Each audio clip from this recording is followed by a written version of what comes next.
ಇನ್ನು ಆದಿಚುಂಚನಗಿರಿ ಮಠಕ್ಕೆ ಕೇಂದ್ರ ಸಚಿವ ಎಚ್.ಡಿ. ಕುಮಾರಸ್ವಾಮಿ ಅವರು ಇವತ್ತು ಭೇಟಿ ಕೊಟ್ಟರು. ಈ ಸಂದರ್ಭದಲ್ಲಿ ಕಾಲಭೈರವನಿಗೆ ವಿಶೇಷ ಪೂಜೆಯನ್ನ ಸಲ್ಲಿಸಿದ್ರು ಎಚ್.ಡಿ. ಕುಮಾರಸ್ವಾಮಿ. ಇನ್ನು ನಿರ್ಮಲಾನಂದನಾಥ ಶ್ರೀಗಳ ಸಮ್ಮುಖದಲ್ಲೇ ಈ ವಿಶೇಷ ಪೂಜೆಯನ್ನ ಸಲ್ಲಿಸಲಾಯಿತು. ನಂತರ ಡಾಕ್ಟರ್ ಬಾಲಗಂಗಾಧರನಾಥ ಸ್ವಾಮೀಜಿಯವರ ಗದ್ದುಗೆಯ ದರ್ಶನವನ್ನ ಕುಮಾರಸ್ವಾಮಿ ಅವರು ಮಾಡ್ತಾರೆ. ನಿರ್ಮಲಾನಂದನಾಥ ಶ್ರೀಗಳ ಆಶೀರ್ವಾದವನ್ನ ಪಡೆದರು ಕುಮಾರಸ್ವಾಮಿ ಅವರು. ಮಂಡ್ಯ ಜಿಲ್ಲೆ ನಾಗಮಂಗಲ ತಾಲೂಕಿನ ಆದಿಚುಂಚನಗಿರಿ ಮಠಕ್ಕೆ ಇವತ್ತು ಕುಮಾರಸ್ವಾಮಿ ಅವರು ಭೇಟಿ ಕೊಟ್ಟರು.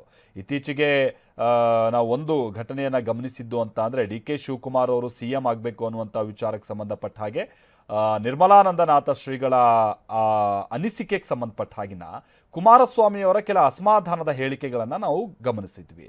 ಡಿ.ಕೆ. ಶಿವಕುಮಾರ್ ಅವರಿಗೆ ಬೆಂಬಲವನ್ನು ನೀಡಿದ್ದಕ್ಕಾಗಿ ಕುಮಾರಸ್ವಾಮಿ ಅವರು ಅಂದರೆ ಹಿಂದೆ ದೇವೇಗೌಡರ ಸಂದರ್ಭದಲ್ಲಾಗಿರ್ಬೋದು ಅಥವಾ ನನ್ನ ಸಂದರ್ಭದಲ್ಲಿ ನಾನೀಗ ತೀರಾ ಮೊನ್ನೆ ಸ್ಥಾನ ಕಳ್ಕೊಂಡಂಥ ಸಂದರ್ಭದಲ್ಲಿ ನಾನು ಯಾವತ್ತೂ ಮಠ ಮಾನ್ಯಗಳಿಗೆ ಹೋಗಿ ನಾನು ಪರವಾಗಿ ನಿಲ್ಲಿ ಅನ್ನುವಂಥದ್ದನ್ನು ನಾನು ಕೇಳ್ಕೊಂಡಿರಲಿಲ್ಲ. ಹಾಗಾಗಿ ಮಠ ನಡೆಸುವಂಥವರು ರಾಜಕಾರಣದಿಂದ ದೂರ ಇದ್ದರೆ ಒಳ್ಳೆಯದು ಅನ್ನುವಂಥ ರೀತಿಯಾದಂಥ ಅನಿಸಿಕೆಯನ್ನು ಕುಮಾರಸ್ವಾಮಿ ಅವರು ವ್ಯಕ್ತಪಡಿಸಿದರು.